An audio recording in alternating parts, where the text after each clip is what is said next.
Halo semuanya, baik, kembali lagi dengan saya Cindy Novia Samosir. Di sini kita akan membahas tentang materi mengembangkan instrumen dan teknik pengumpulan data dan penggunaan Mendeley Cetero dan EndNote.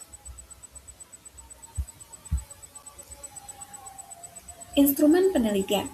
Instrumen penelitian adalah perangkat ilmiah dan sistematis yang dirancang untuk membantu peneliti mengumpulkan data tentang topik yang diminati, misalnya kuesioner, wawancara fokus grup, atau alat apapun yang digunakan peneliti untuk mengumpulkan informasi dalam mengukur suatu fenomena.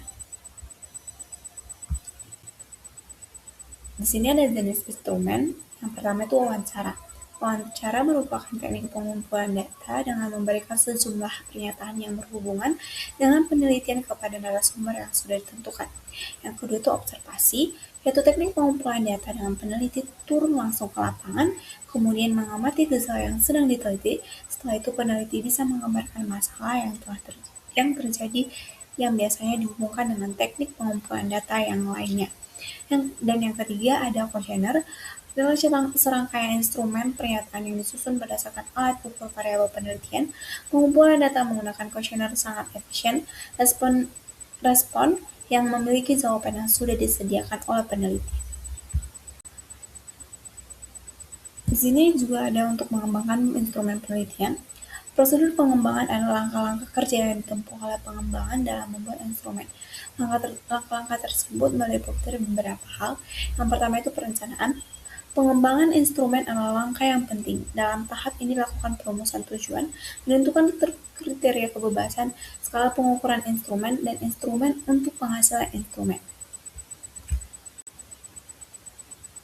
Yang kedua, studi eksplorasi. Studi eksplorasi diawali dengan kajian literatur dan hasil-hasil penelitian tentang instrumen yang akan dikembangkan. Yang ketiga, pembuatan instrumen awal. Instrumen produk awal dapat dibuat oleh beberapa orang yang terhubung dalam tim yang mempunyai keahlian dalam merancang, mendesain instrumen, dan mengembangkan instrumen sampai dengan dihasilkan instrumen awal. Yang keempat, validisasi instrumen. Validasi instrumen merupakan bagian yang sangat penting dalam pengembangan instrumen penelitian. Dan yang kelima, validasi ahli. Responden pada validasi ahli atau judgment adalah para ahli dalam bidang terkait dengan yang akan dikembangkannya. Di sini ada teknik Delphin atau Delphin Technique. Menurut Dan 2015 bahwa teknik Delphin is another forecast procedure for obtaining exchange and development of opinion about future event. Teknik Delphin adalah cara untuk memperkirakan peristiwa di masa yang akan datang dengan jalan menanyakan, mencari, mengumpul, dan mengembangkan pendapat para ahli. Di sini ada juga pengumpulan data observasi. Pengumpulan data dapat dilakukan dengan berbagai setting, berbagai sumber, dan berbagai cara. Bila dilihat dari settingannya, data dapat dikumpulkan pada settingan alamiah atau natural setting, pada laboratorium dengan menggunakan eksperimen, di sekolah dengan tenaga pendidikan dan kependidikan, di rumah dan berbagai responden, pada suatu seminar, diskusi, di jalan, dan lain-lain. Di sini ada juga teknik pengumpulan data wawancara. Terdapat dua hal yang memengaruhi kualitas data hasil penelitian, yaitu kualitas instrumen penelitian dan kualitas pengumpulan data. Kualitas instrumen penelitian berkenaan dengan validitas dan reliabilitas instrumen, dan kualitas pengumpulan data berkenaan dengan ketepatan cara-cara yang digunakan untuk mengumpulkan data. Di sini adalah menggunakan cara citasi atau quote and referencing. Istilah citasi merupakan istilah atau unsur serapan dalam bahasa Inggris citation. Citasi dalam bahasa Inggris disebut juga dengan sitiran. Maknanya dalam bahasa Inggris menurut Harlow Library Course and Reference Book,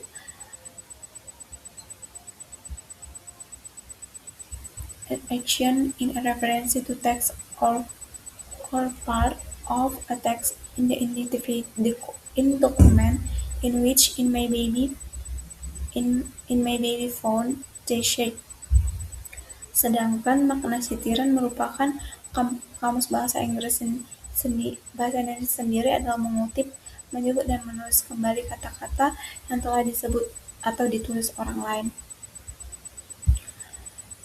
Sini kita masuk ke soal latihan, di mana soal latihan yang pertama adalah seorang peneliti ingin mengetahui tingkat kepuasan pasien terhadap pelayanan gizi di rumah sakit. Peneliti menggunakan angket dengan pilihan jawaban sangat setuju, setuju, netral, tidak setuju, dan sangat tidak setuju. Skala pengukuran yang digunakan peneliti adalah A. Skala Goodman, B. Skala Likert, C. Skala Thurstad, D. Rating Scale, E. Skala nominal.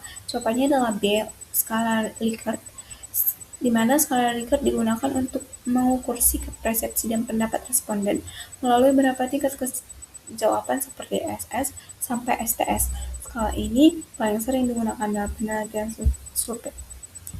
Soal yang kedua, seorang mahasiswa melakukan penelitian tentang perilaku makan remaja.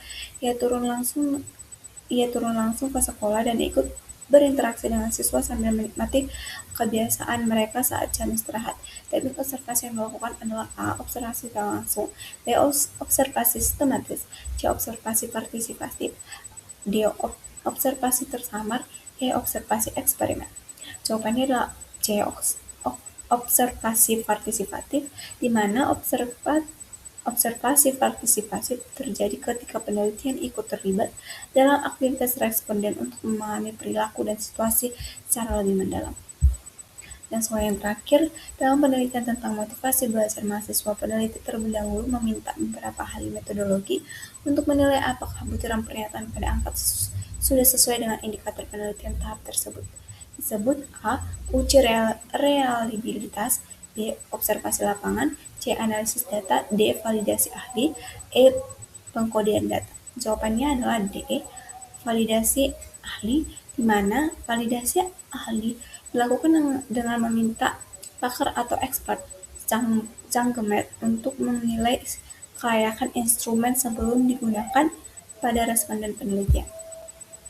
Baik, kesimpulan yang kita dapat dari pemaparan materi itu adalah pengembangan instrumen dan teknik pengumpulan data merupakan bagian yang sangat penting dalam penelitian, karena kualitas data sangat ditentukan oleh ketepatan instrumen yang digunakan. Instrumen penelitian berfungsi sebagai alat untuk mengukur variabel dan mengumpulkan data, baik dalam bentuk tes maupun non-tes seperti kuesioner, wawancara, dan observasi.